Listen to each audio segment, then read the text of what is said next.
ഇപ്പം നിങ്ങളുമായി ബന്ധപ്പെട്ട ഒരു വിവരം ഗവൺമെൻറ് കിട്ടി, നിങ്ങൾ സർക്കാരിനെതിരെയുള്ള പൊസിഷൻ്റെ ആളാണ്, നിങ്ങളുടെ പേഴ്സണലായിട്ടുള്ള കാര്യം എടുത്താൽ നിങ്ങളെ ഇമോഷണലി ഡാമേജ് ചെയ്യാൻ പറ്റില്ലേ, നിങ്ങളെ മ്യൂട്ട് ചെയ്യാൻ പറ്റില്ലേ, നിങ്ങളെ സർക്കാരിന് എന്ത് ചെയ്യാൻ പറ്റും, ബ്ലാക്ക് മെയിൽ ചെയ്യാൻ പറ്റില്ലേ.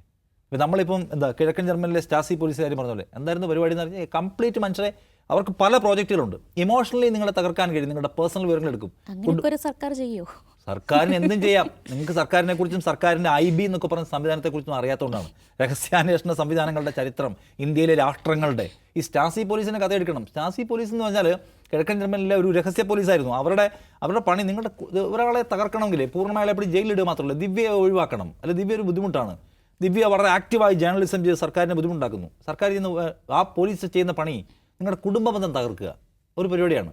നിങ്ങളെ ഇമോഷണലി അങ്ങോട്ട് തകർത്തരിപ്പണമാക്കും. നിങ്ങൾക്ക് വേറെ ഒന്നിലും എൻഗേജ് ചെയ്യാൻ കഴിയാത്ത വിധത്തിൽ, അല്ലെങ്കിൽ നിങ്ങളുടെ വളരെ രഹസ്യമായിട്ടുള്ള വിവരങ്ങൾ എടുത്ത് പുറത്തിട്ട് നിങ്ങളെ ഇല്ലായ്മ ചെയ്ത് കളയും. അതടക്കമുള്ള പണികൾ നിങ്ങളുടെ ഡേറ്റ വെച്ച് നിങ്ങൾ ഒരു കാലത്തും പുറത്തു പോകരുതെന്നും രണ്ടാമതൊരാളുമായി ഷെയർ ചെയ്യുന്ന ആഗ്രഹിക്കുന്ന ഡേറ്റ അത് ഒരു കാലത്തും കൊടുക്കേണ്ട കാര്യമില്ല.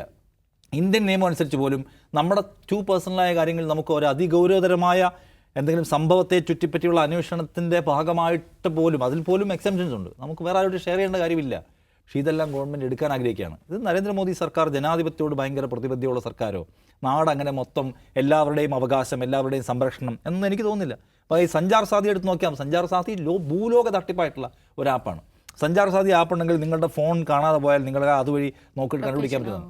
ആ പടക്കമാണ് കാണാതെ പോവുക. ആ ചോദ്യത്തിന് പോലും സർക്കാരിന് ആൻസർ ചെയ്യാൻ പറ്റിയിട്ടില്ല. കുറേ ക്വസ്റ്റ്യൻസ് IT എക്സ്പേർട്സ് എക്സിൽ പങ്കുവച്ചിട്ടുണ്ട്. അതിനൊന്നും ആൻസർ ചെയ്യാൻ പറ്റാത്തതുകൊണ്ട് ആപ്പ് ഞങ്ങൾ തൽക്കാലം പിൻവലിക്കുകയാണ് എന്ന് പറഞ്ഞു. അപ്പോൾ ഇതിൻ്റെ ഉദ്ദേശം എന്ന് പറയുന്നത് ചോർത്തുക എന്നുള്ളതാണ്. അതിൻ്റെ ഉദ്ദേശം സഞ്ചാർ സാധ്യതയുണ്ട്, നമ്മുടെ പെഗാസസ് ഉണ്ട്, ലൊക്കേഷൻ ആക്ടിവിറ്റി എന്നൊക്കെ പറഞ്ഞാൽ ഗുരുതരമായ പ്രത്യാഘാതം ഉള്ള ഒന്നാണ്. അപ്പോൾ ഒന്നല്ലെങ്കിൽ മറ്റൊന്ന് വഴി നമ്മളെ പിടിക്കാൻ സർക്കാർ തീരുമാനിച്ചിരിക്കുകയാണ്.